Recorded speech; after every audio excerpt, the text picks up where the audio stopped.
Bonjour! Aujourd'hui, j'ai reçu Marine Dumont, qui est présidente de l'Association québécoise de l'éducation à domicile. Donc, l'éducation à domicile, c'est aussi appelé école à la maison. Elle est venue nous parler de justement comment ça se passe, l'éducation à domicile. C'est quoi les démarches qu'on doit faire comme parents? Comment ça se passe dans le quotidien? À quoi ça peut ressembler? J'espère que ça va répondre à vos questions si c'est un chemin qui vous parle pour votre famille. Bonne écoute! Bienvenue au podcast Grandir ensemble. Ensemble! Par Placote. Bonjour Marine! Bonjour! Je te remercie vraiment beaucoup d'être ici aujourd'hui. Toi, tu es présidente de l'Association québécoise de l'éducation à domicile. Oui, exactement. Donc, c'est un grand titre. Je vais te laisser te présenter un petit peu. Puis ensuite, on va justement parler de l'éducation à domicile aujourd'hui. Oui, alors bonjour. Donc, moi, c'est Marine Dumont. Alors, effectivement, je suis présidente de l'Association québécoise pour l'éducation à domicile qui vient soutenir et regrouper les parents qui ont choisi de faire l'éducation à domicile ou qu'on appelle aussi l'école à la maison au Québec. Je suis aussi maman de 2 enfants qui n'ont jamais été à l'école ou à la garderie, qui ont 6 et 8 ans. Et j'enseigne en éducation à l'université. Super. Puis là, toi, dans le fond, tu t'es lancée dans l'aventure de l'école à domicile. Qu'est-ce qui t'a amené au départ là, à vouloir avoir tes enfants avec toi pour leur éducation? Je dirais qu'il y a plusieurs raisons selon les parents. Donc, chacun a ses propres raisons. Nous, c'est sûr que nos raisons, alors je dis nous, moi et mon chum, on est une famille, c'était vraiment d'avoir une vie familiale riche, d'être proche de nos enfants. Puis en fait, l'éducation à domicile a été comme un non-choix, juste un continuum du début de la vie de nos enfants avec l'allaitement, le cododo. Bon, on a décidé de rester ensemble et d'inclure l'éducation dans notre vie de famille. Oui, donc c'est ça, c'est important. Je pense que qu'est-ce que tu as dit, ça a été notre choix.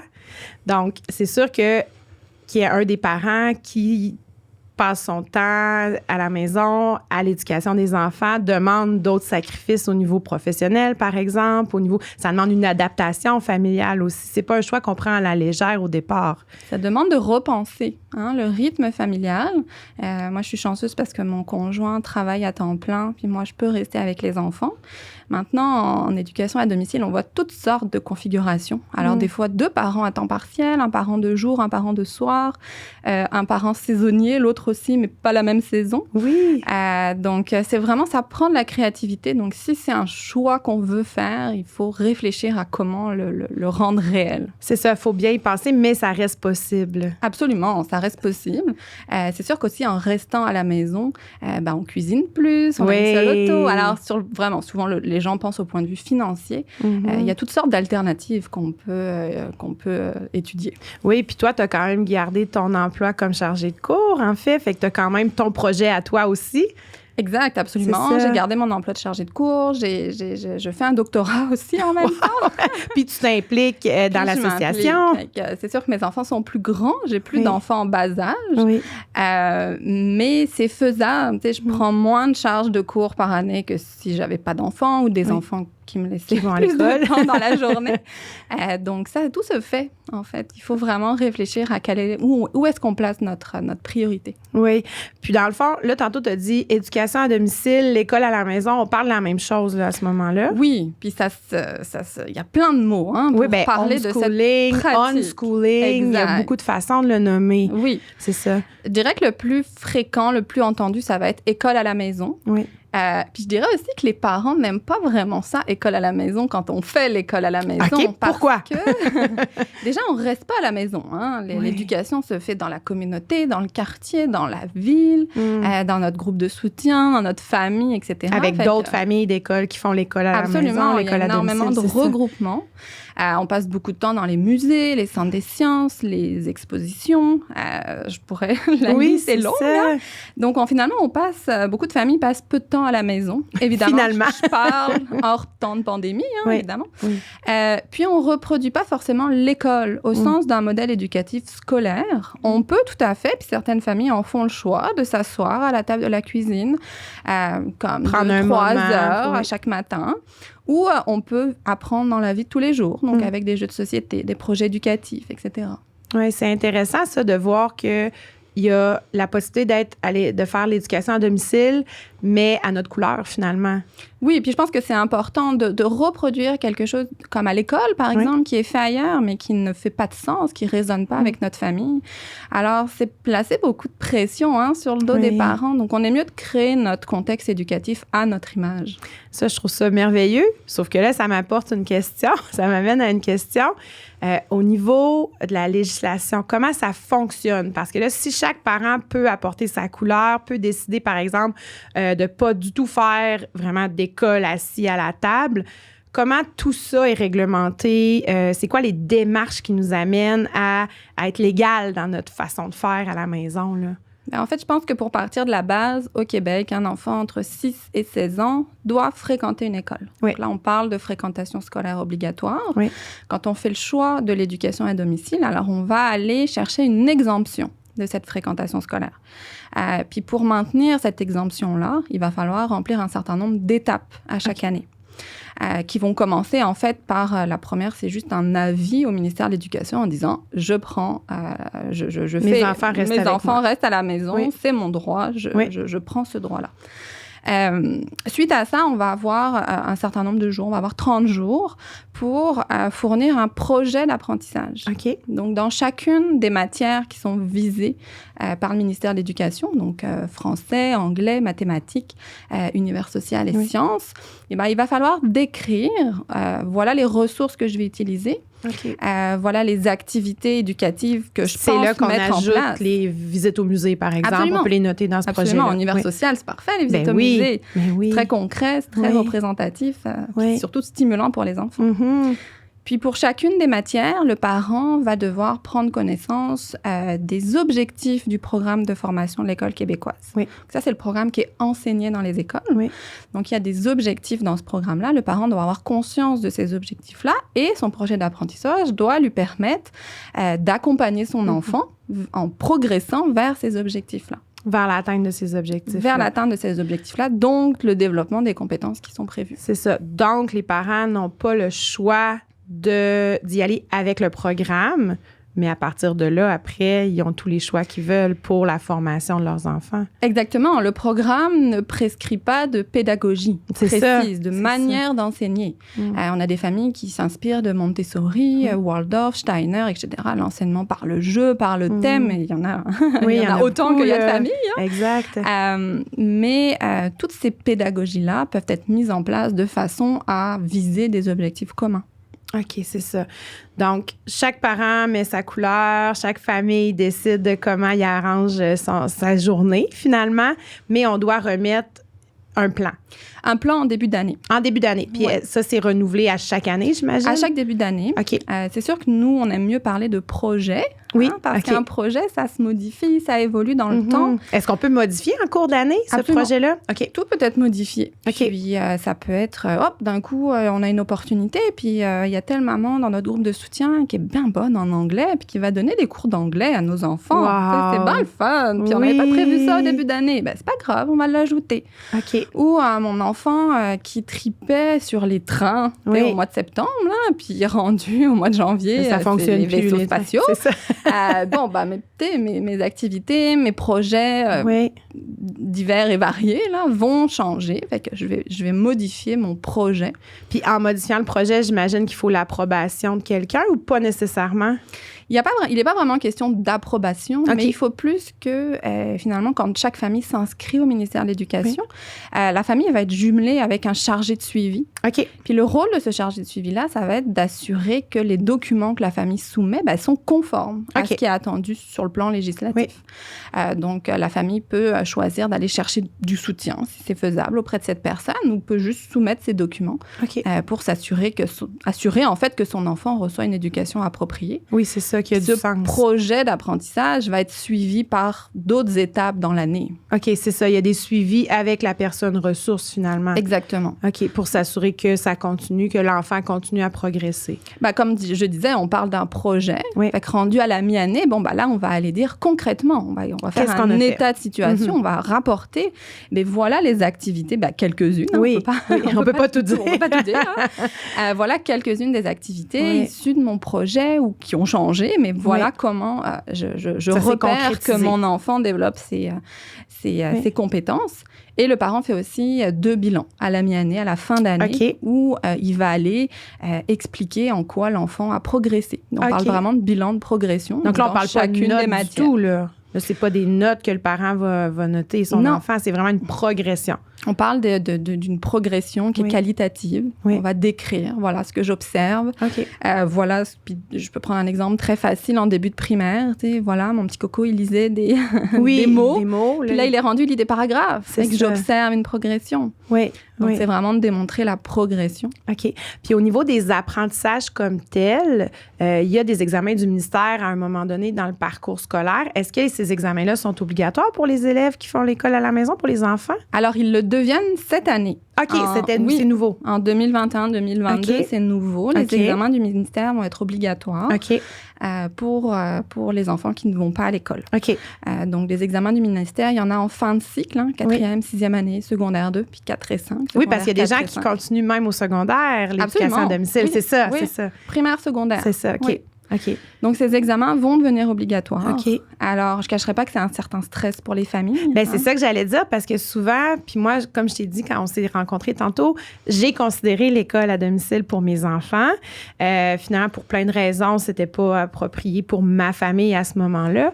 Mais une des raisons pour laquelle je considérais l'école à la maison, c'est que je voulais justement que mes enfants apprennent à leur propre rythme. Mais ça veut dire que peut-être qu'en fin de 4e année, ils ne sont pas rendus exactement à la même place. Ils vont être plus hauts à certains endroits, mais plus bas à d'autres. Puis je considère que c'est correct comme ça aussi. Donc, j'imagine que ça crée un certain... comme une problématique dans les familles.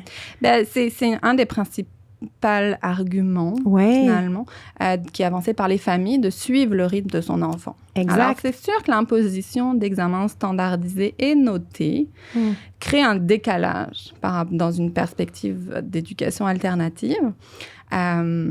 Après, dans les écoles, il y a beaucoup de préparation qui est faite par l'enseignant pour préparer les enfants. Les examens de l'année d'avant. Oui, c'est ça.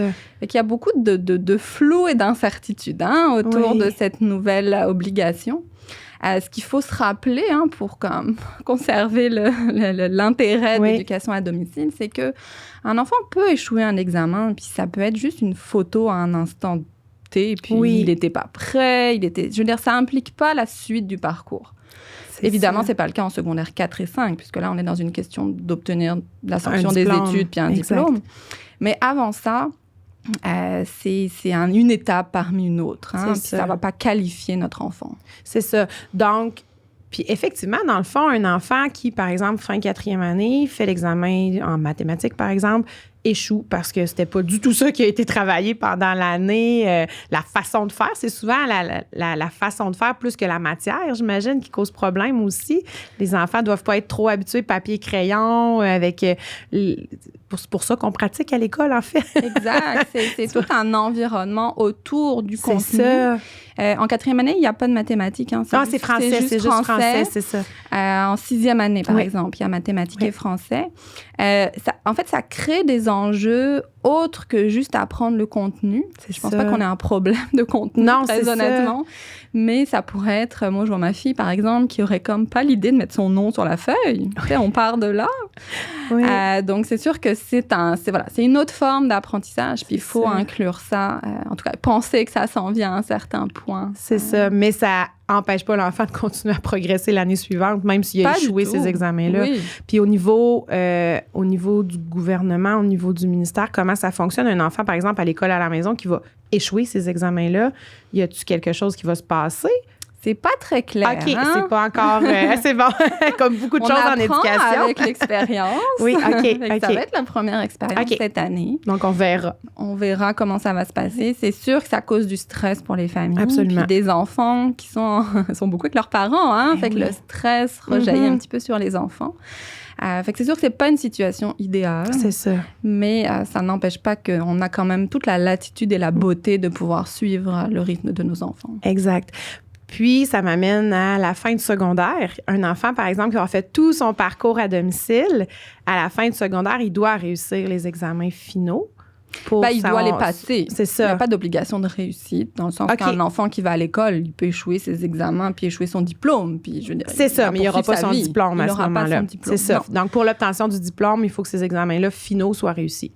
Oui, c'est vraiment les examens ministériels qui sont obligatoires. Okay. On ne parle pas des examens d'établissement, qui sont différents dans les autres matières. Un jeune qui veut obtenir son diplôme d'études secondaires pour aller au cégep, on a beaucoup des familles il y en a qui sont dans cette situation. C'est ça, oui. Alors, il faut qu'ils prennent une entente avec le centre de service scolaire pour aller chercher les unités puis les crédits dans les autres matières, donc en art ou les matières qui ne sont pas soumises à examen ministériel. Pareil, c'est assez aléatoire comme processus. Donc, ça dépend à s'améliorer, on va être positif. Mais c'est tout à fait faisable. Puis on a beaucoup de jeunes qui réussissent, qui vont au cégep. Puis il faut savoir aussi qu'il y a d'autres manières de réussir sa vie, j'ai envie de dire. Oui, absolument. De poursuivre des études postsecondaires, même sans le diplôme. Mais moi, ce que je trouve intéressant, c'est que l'éducation à domicile ne vient pas bloquer l'enfant après du tout. Il peut choisir un choix de carrière qui lui plaît, finalement. C'est ça, puis c'est possible. Absolument. Après ça, de rentrer un peu plus dans le milieu scolaire au cégep ou à l'université, finalement. Oui, absolument. On a beaucoup de jeunes qui rentrent au cégep. On peut aussi avoir des jeunes qui vont aller chercher une expérience différente puis qui vont rentrer à l'université sur la base de l'expérience. Donc ils n'iront même pas au cégep à ce moment-là. Ils vont continuer leur expérience de vie, ils vont aller travailler un peu, ils vont continuer... Il y a des processus alternatifs d'admission à l'université.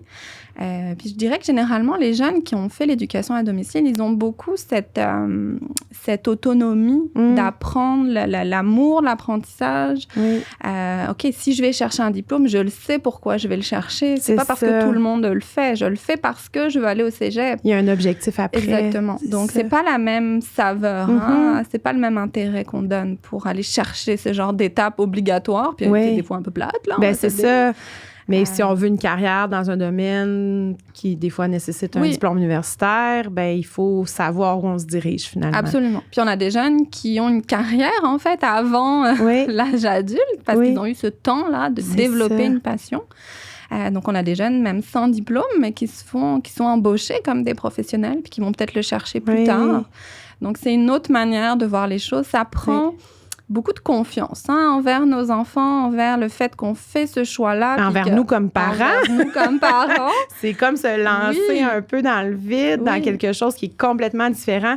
En fait, je sais pas, là, je m'avance sur quelque chose, mais j'imagine qu'il y a beaucoup de parents, dans les parents qui choisissent l'école à domicile, qui n'ont pas vécu l'école à domicile parce que il y a comme eu un moment où ça n'existait plus tant que ça, puis là, ça revient un peu plus. Donc, j'imagine que la génération de parents, en ce moment, ils ont fait le choix sans connaître c'était quoi. Oui. Personnellement, finalement. Alors, ceux qui l'ont vécu, on les aime beaucoup. Oui, ils ont beaucoup d'expérience. Ils viennent nous parler de comment ça s'est passé, etc. L'école, ça fait à peu près un siècle. C'est pas si vieux que ça au regard de l'histoire. Mais il y a quand même eu une pause d'école à domicile. Oui, il y en a toujours eu plus ou moins. C'est ça. Des parents qui faisaient ce choix-là, alors plus ou moins de manière cachée. Oui, c'est ça. Mais c'est sûr que c'est dans les dernières 20-25 années. En fait, la CAID a 25 ans cette année. OK. Qu'on voit les parents sont regroupés il y a 25 ans. On voit qu'il y avait des gens... il y a des bébés qui sont nés des parents du 25 ans, là, c'est ça. Là, il y a des bébés. Wow. OK. Donc, c'est vraiment... Il y a un engouement parce que les systèmes scolaires sont ce qu'ils sont aujourd'hui. Donc, il y a des défis, il y a des enjeux. Il y a des parents qui choisissent de ça faire répond pas aux besoins de tout le monde, le système scolaire, Donc, c'est sûr qu'il y a les chiffres qui augmentent. La pandémie a fait augmenter les chiffres aussi. Oui, c'est ça. Il y a des parents qui ont choisi l'éducation à domicile suite à la pandémie. Oui, pour des raisons qui étaient en fait nouvelles dans le contexte d'éducation à domicile, qui étaient reliées aux conditions sanitaires réellement. Donc, on a des parents qui ont expérimenté ça. Puis c'est intéressant parce que là, on est dans la 2e année après le début de la pandémie. Puis on a beaucoup de parents qui nous disent que, my God, c'est tellement cool, l'école à la maison.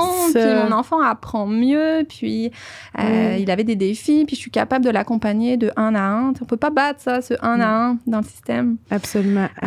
Donc, on a des parents qui, ont fait ce choix-là pour la pandémie, au début de la pandémie. Oui. Puis qui, finalement, c'est un choix qui va s'installer peut-être dans la durée de quelques années parce que ça répond à ça répond aux besoins, puis c'est ça.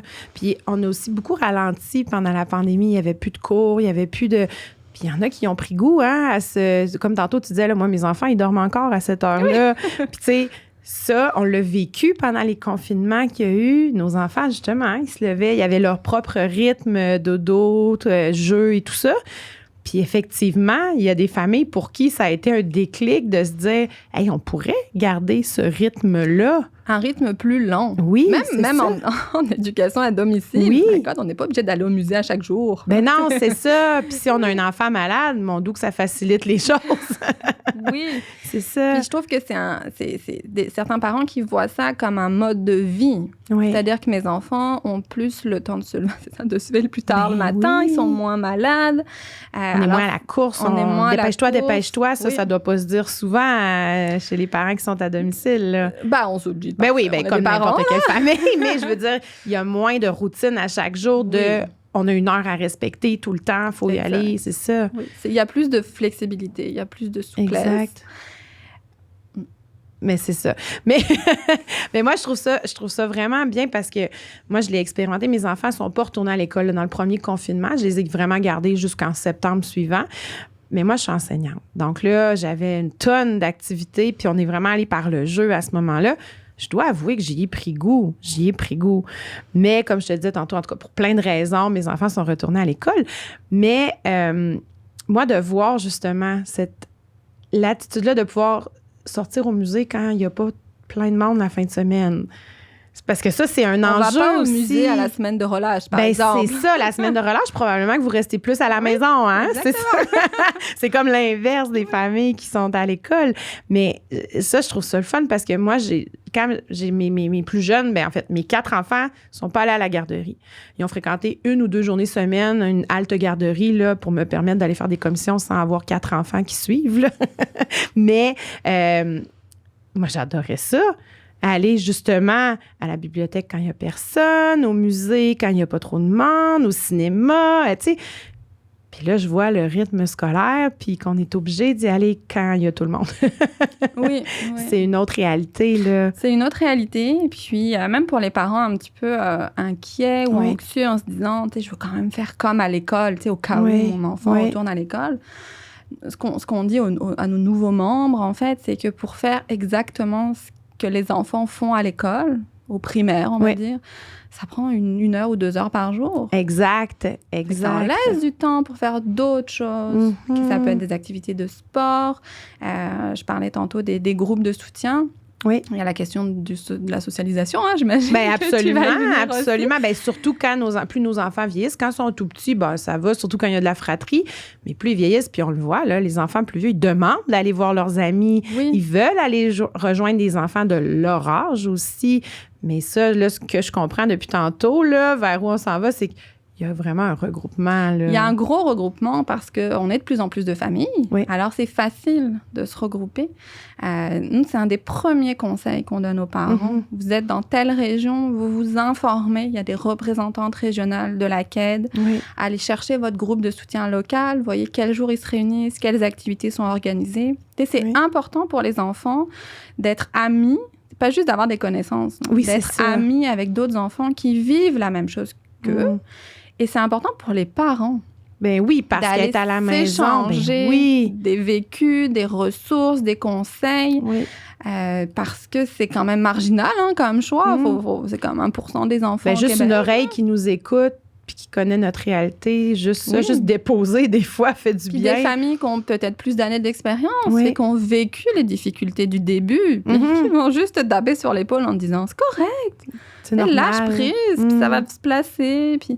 Alors, c'est très important d'aller chercher du soutien vraiment communautaire. Tant pour les enfants que pour les parents, dans le fond. Puis, l'association, là, en quoi vous pouvez apporter justement ce soutien-là aux familles, aux parents, aux enfants? Comment ça fonctionne quand on devient membre? Comment ça se passe? Alors déjà, la première chose que je vais dire, c'est qu'on répond à toutes les questions, membres et non-membres. C'est sûr que pour les cas plus compliqués, on privilégie nos membres, mais toutes les questions de type école maison 101, faut appeler nos bénévoles du soutien ou leur écrire. Donc, quelqu'un qui pense à faire l'école, mais qui a beaucoup de questions, peut vous appeler. Absolument. On a une dizaine de bénévoles, de mamans bénévoles qui sont super enthousiastes et motivées, puis qui répondent par téléphone et par courriel. Puis on a beaucoup de questions, fait qu'il faut vraiment pas hésiter. Donc, la première chose, c'est ça. On va offrir du soutien. On va offrir des plateformes de réseautage, de regroupement. Donc, évidemment, ça passe beaucoup par les réseaux sociaux en ce moment. Donc, nos groupes sont très fréquentés. Il y a beaucoup de questions puis beaucoup de réponses. Donc, c'est intéressant d'aller voir. C'est sûr que vous avez des questions. C'est sûr qu'il y a d'autres parents qui ont eu les mêmes questions avant vous. Exact. Fait que venez les poser. Puis, on a aussi une mission qui va être plus action publique. Moi, je parle beaucoup avec le ministère de l'Éducation, avec toutes les instances. Centres de services scolaires, DPJ, etc., etc. Pour appuyer les familles qui en auraient besoin. Pour appuyer certaines familles, mais aussi pour éduquer, parce que ces professionnels-là, peut-être qu'ils ne connaissent pas le contexte d'école-maison, ils ne connaissent pas la réalité derrière le nom. Donc, on vient les informer, en fait. Voilà comment ça se passe dans les familles, voilà les enjeux, voilà les défis, voilà nos recommandations. Oui, et nos besoins aussi. Et sûrement. Nos besoins. C'est ça. Puis depuis la pandémie, à l'association, on a aussi pris un tournant d'offrir aussi des activités de regroupement, pas juste des plateformes. Donc, on a un certain nombre d'activités. Ça peut être des conférences, des cours en ligne, etc. Pour aider les parents, dans le fond, dans leur cheminement. Oui, puis offrir des fois des choses qui ne sont pas forcément accessibles quand on a une famille toute seule.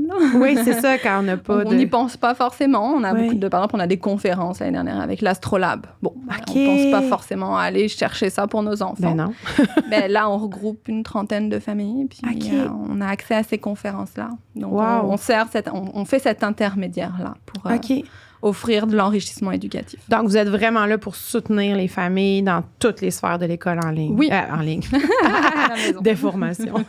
À l'école à la maison, oui, c'est ça. Puis évidemment, on aide pour tout ce qui est documentation administrative et légale. Oui, c'est ça. Vous pouvez aider pour remplir toutes ces choses-là, le projet et tout, les grandes lignes, comment ça fonctionne. Sur notre site Internet, on a créé des gabarits, on a créé des documents pour expliquer comment les remplir. Des fois, on sait que la bureaucratie peut être un fois, petit peu... c'est lourd. difficile à remplir. Fait qu'on a essayé de démystifier ça. Des fois, les mots utilisés sont des mots vraiment issus d'un vocabulaire scolaire. C'est ça. Donc, pour des parents qui sont pas formés, ça peut être anxiogène. Absolument. Fait qu'on vient démystifier ça, on vient expliquer avec d'autres mots. Voilà quels exemples tu pourrais mettre, voilà ce qu'il faudrait que tu ailles chercher pour remplir tes documents. C'est ça. Parce que j'imagine que les parents qui se lancent dans cette aventure-là doivent passer des heures avant de prendre leur décision à s'informer. Mais ça reste que ce ne sont pas des gens qui ont eu un bac de 4 ans en enseignement. Absolument. Donc, le programme, moi, je me souviens, là, dans mon bac, quand ils nous ont présenté le programme, on comprend pas trop comment ça fonctionne, on voit les objectifs, les compétences, puis là, on décortique tout ça. Mais pour un parent... ça prend un bac de 4 ans. C'est ça, c'est pas rien, là, c'est ça. Mais ça reste que le parent est le spécialiste de son enfant, là. Moi, c'est toujours ça que je dis. Mais il y a personne qui connaîtra mieux l'enfant que son parent. C'est ça. On propose des documents qui démystifient aussi le programme québécois pour aider à aller à l'essentiel, C'est ça, parce que des gros volumes. C'est épais, mais au bout de la ligne, quand on apprend à lire, puis... Il n'y a pas beaucoup de sections dont on a vraiment besoin. Exact. Fait qu'on vient démystifier tout ça. OK. Évidemment, on considère que le temps du parent est le mieux employé à être avec son enfant, qu'à aller décrypter des documents difficiles à lire. Donc, on met notre petite pierre pour aider à démystifier tout ça. Puis, même les parents entre eux vont s'entraider, vont se répondre. On a mis des exemples, en fait, de projets d'apprentissage qui sont déjà remplis. Donc, ça peut inspirer. Des fois, on voit ça gros, mais un projet d'apprentissage peut faire 2 pages. Ça n'a pas besoin d'être une grosse... Non, c'est vraiment un projet. Donc, voilà ce que je pense faire. Voilà les ressources que j'ai à la maison. Puis, j'imagine que ça va me suffire pour développer ce qui est attendu chez mon enfant. Puis, je vais venir bonifier en cours d'année. C'est ça. Si je vois que... les opportunités, les intérêts, les questionnements. Si je vois que ça ne fonctionne pas, ces ressources-là, mon enfant n'aime pas ça. C'est ça. Donc, je vais aller chercher des nouvelles choses. C'est ça. Parce que ça aussi, on ne peut pas deviner ce qui va fonctionner pour nous. J'imagine qu'au début, il y a du tâtonnement, voir qu'est-ce qui fonctionne pour notre famille aussi? Il doit y avoir ce qu'est-ce qui fonctionne? Puis je pense que c'est différent entre les parents dont les enfants sont jamais allés à l'école. Hein. On est comme dans une espèce d'un cheminement, une poursuite. Des familles qui retirent leur enfant de l'école. Ça arrive, c'est ça. Ben là, en pandémie, comme on a dit tout à l'heure, c'est arrivé. Oui. C'est ça, beaucoup. Puis en fait, c'est à peu près la moitié de nos membres. OK, qui décident, l'école n'était pas faite pour mon enfant. On a eu des enjeux de toutes sortes que ce soit. Là. On sait qu'il y a des situations pas drôles à l'école. Oui, c'est ça. Mais ça peut être juste... on a envie d'autre chose, là. Oui. On se sent pas bien comme parent aussi. Des fois, ça peut être juste cette raison-là. Notre enfant sent moqué, mais comme parent, ça nous convient pas. Donc, on décide de l'essayer, finalement. Oui, de l'essayer. Puis, il faut savoir qu'il y a toujours un retour en arrière possible. Exact. C'est-à-dire qu'à tout moment dans l'année, on peut retirer son enfant, mais à tout moment dans l'année, on peut aussi retourner son enfant à l'école. Donc, c'est vraiment... C'est de l'essai-erreur. Hein? On apprend par l'expérience. Fait que, comme tu le disais, oui, il y a des familles qui, pendant des mois, se projettent. Puis il y en a d'autres qui vont le dire d'un coup, non, ça fonctionne pas. Ça fonctionne pas. La semaine prochaine, on reste à la maison puis on essaye autre chose. Ils se lancent dans le vide un peu, là. On se lance dans le vide, il faut savoir. C'est un conseil qu'on donne beaucoup, là. Il faut se laisser du temps. OK. Ton enfant, tu as peut-être l'impression qu'il va rien faire les premiers jours, semaines, mois. Là. Oui. C'est pas vrai. Il apprend à vivre autrement. Il apprend à vivre sans le cadre scolaire. Puis, s'il joue au Lego 12 heures par jour les premières semaines, c'est bien correct. Il va en apprendre plein des affaires. Oui. Donc, il y a aussi beaucoup d'observation de la part du parent. Hein, on sait souvent, quand on est stressé, anxieux, on veut faire des choses. Là. On est dans l'action, puis on expérimente. Mais il faut aussi beaucoup se donner du temps. Un petit coco qui veut rien savoir de lire, c'est pas en le stressant avec ça toute la journée que ça va débloquer. Fais autre chose. Lis-lui des histoires pendant 3 mois, puis ça va débloquer. Oui. Puis partage ton expérience. Il y a d'autres parents qui ont probablement vécu, puis c'est sûr, là, mais oui, qui ont vécu la même chose que toi, puis qui vont t'en donner des conseils. C'est ça. Mais je trouve ça beau de voir tout le soutien que les parents semblent avoir, puis les parents semblent avoir aussi une préoccupation pour les autres parents, les autres enfants. Il y a l'air d'avoir un beau soutien dans le... Il y a une belle communauté. C'est ça, vraiment. Puis là, on a effleuré plein de choses, mais concrètement, une journée, là, ça se passe comment quand on décide, OK, je me lance dans l'aventure?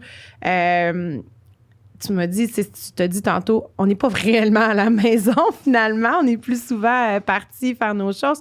Mais comment ça se passe pour s'assurer, justement, que notre enfant continue de progresser, continue d'apprendre au quotidien, là?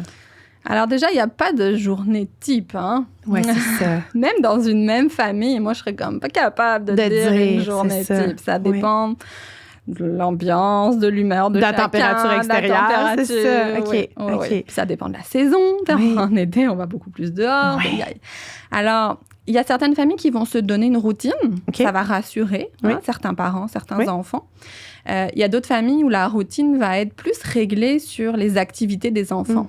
OK, tel jour, cours de dessin, tel jour, cours de gymnastique. Bon, ça va créer une routine. Il y a certaines familles qui vont faire de la planification. Vraiment, de la planification éducative. De la semaine. Peut-être beaucoup des anciennes enseignantes. Oui, bien c'est ça. Mais moi, c'est ça avec mon chapeau d'enseignante. Il me semble que ça serait la façon qui me rassurerait. Mais j'ai beaucoup aimé la latitude que nous permettait la pandémie. Donc, d'y aller selon comme les activités qui arrivent et tout ça. Donc, je serais partagée, je pense. C'est ça. Ça dépend vraiment des familles. Il y a des familles qui disent, OK, le jeudi, c'est groupe de soutien. Fait qu'on sait que le jeudi, on a notre activité, on s'en va voir nos amis, etc. Donc, en fait, c'est à chaque famille d'essayer. Il y en a qui se font vraiment des routines très cadrées, puis qui sont, ça les rassure, puis c'est bien correct, puis allez-y. Mais avec les activités, on voit qu'il y a quand même une routine de semaine qui doit s'installer quand même, là, avec les groupes. Si l'enfant veut faire des activités. C'est pas tous les enfants qui ont de l'intérêt non plus. Oui. Ça peut être des familles qui font l'apprentissage par thème. Fait qu'ils vont passer un mois à parler d'Halloween, de Noël, ou des pommes. Des baleines. Voilà. OK. Donc, là, on fait plein de projets là-dessus. C'est ça, exactement. OK. Après, comment s'assurer que mon enfant progresse? Oui. Il faut juste se rappeler qu'un parent qui fait l'éducation à domicile, il est beaucoup avec son enfant. Fait nous, on emmagasine plein d'indices. Hein? On observe notre enfant toute la journée. Au quotidien. Oui. Y a certains parents qui se prennent des notes à chaque soir. Dans un petit carnet. Oui. Voilà ce que j'ai observé aujourd'hui. Oui. Il y en a d'autres qui font des activités qui laissent des traces, par exemple, des ateliers d'écriture, par exemple, ou un projet où ton enfant va écrire un livre ou d'art. Fait que là, tu as des traces. Fait que tu peux à un moment t'asseoir une fois par mois, peut-être, puis tu regardes. Oh, voilà ce que j'observe. Voilà peut-être où on va s'en aller, ou voilà ce que je vais proposer à mon enfant pour la suite. Donc, c'est vraiment une connaissance de son enfant. Puis après, c'est le moyen de se garder des traces pour nous en tant que parents. Oui. Moi, par exemple, j'en éprouve pas le besoin. Quand je suis due pour faire mon bilan, je vais m'asseoir, puis je prends beaucoup de photos, par exemple. Oui. Fait que je vais peut-être regarder mes photos, puis je vais réfléchir par rapport à mon projet. Oh, j'avais mis ça en début d'année, c'est parce que je voulais que ma fille, elle développe telle affaire. Est-ce que j'ai une activité qui montre que c'est fait ou pas? Oui. Donc, c'est pour ça que je dis que c'est beaucoup d'essais-erreurs, d'apprentissage par l'expérience. Puis surtout, il faut se laisser le temps aussi. On voit beaucoup de parents qui prennent beaucoup de photos, quand même. Oui, bien là, c'est tellement facile avec les cellulaires maintenant. Puis j'en parlais justement avec une autre invitée. Puis elle, on parlait de mathématiques, tout ça, comment aider notre enfant à la maison avec les mathématiques. Puis elle, c'est ça qu'elle disait. Des fois, juste l'aide technologique, prendre des photos, ça fait juste nous rappeler que notre enfant... Ah, tiens, aujourd'hui, là, il a fait un paquet de 10 pour dénombrer 15. Il a mis 10, il a mis 5... Poup, on prend une petite photo. Fait que c'est toutes des choses qui nous sont... Les photos, je veux dire, c'est à portée de main maintenant, là. Oui. Il y a certains parents qui disent « Oh, moi, j'aime ça prendre des photos, mais ça casse l'ambiance du moment. » Ah, OK, oui. Mon enfant, il fait plus. Oui, c'est ça. Il y a une photo, je fais plus. Oui. Alors, il faut vraiment... C'est ça. C'est vraiment de la connaissance de son enfant. Oui. Ça dépend aussi de la manière dont on fait une approche des choses. Tu parlais des mathématiques. Oui. Il y a des programmes où c'est vraiment des cahiers, des manuels, où vraiment... il y a beaucoup de jeux de société. Oui, on le voit, ça, son enfant qui se met à gagner, puis à avoir des stratégies, puis à comprendre. C'est une trace que ton enfant progresse. Oui. Il existe voyons. Ben, tous les jeux de cartes, tous les jeux, ça fait partie de ça aussi, les mathématiques. Exactement, ou des programmes, un programme aussi, je pense à défis mathématiques. Oui. Il y a une version école-maison. Wow! OK, ça, je savais pas. Il y a une version école-maison où c'est vraiment fait pour de l'enseignement 1 à 1. OK. Donc, c'est de la manipulation, puis tu fais juste observer ton enfant. Fait que c'est hyper intéressant parce que, au-delà de dire, oui, mon enfant est capable de faire des multiplications, des additions, etc., tu comprends comment son raisonnement évolue. Fait que la manière, la logique, le raisonnement, tu transfères ça en sciences, tu transfères ça dans plein d'autres choses. Partout. Mais ça prend... Pas beaucoup d'adultes pour un enfant, hein, c'est du 1 à 1. C'est ça. Puis, ça m'a amené une question. Est-ce que la technologie, comme les plateformes, là, Allo Prof, tout ça, est-ce que c'est utile pour les parents à la maison? Est-ce qu'il y a beaucoup de parents qui se servent de ces outils-là en ligne? Allo Prof est souvent cité. OK. Je sais que des petits jeux, c'est ça. Ouais. Allo pour faire changement un peu. C'est sûr qu'avec toutes les ressources en ligne, il y a beaucoup de... Avec tous les vidéos YouTube, il y en a même trop. Sur plein de sujets, là, c'est incroyable. Là. Oui. Pour apprendre, Puis même en sciences, t'as toutes les émissions comme C'est pas sorcier, les frères Krat. Oui, c'est ça. Il y en a plein d'affaires, là. Oui, c'est ça. Donc, des fois, c'est comme, il y en a trop. Faut faire le choix est immense, là. C'est ça. Donc, des fois, on est comme submergé de ressources et d'informations, puis c'est comme à se dire, OK, qu'est-ce que je choisis?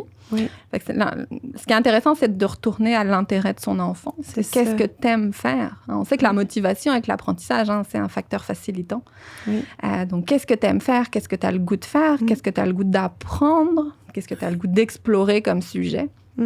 Parce que ça me fait penser, tu sais, pendant les confinements, justement, il y avait tellement d'offres en ligne, là, des lectures de contes, il y avait l'école à la maison, l'émission, il y avait...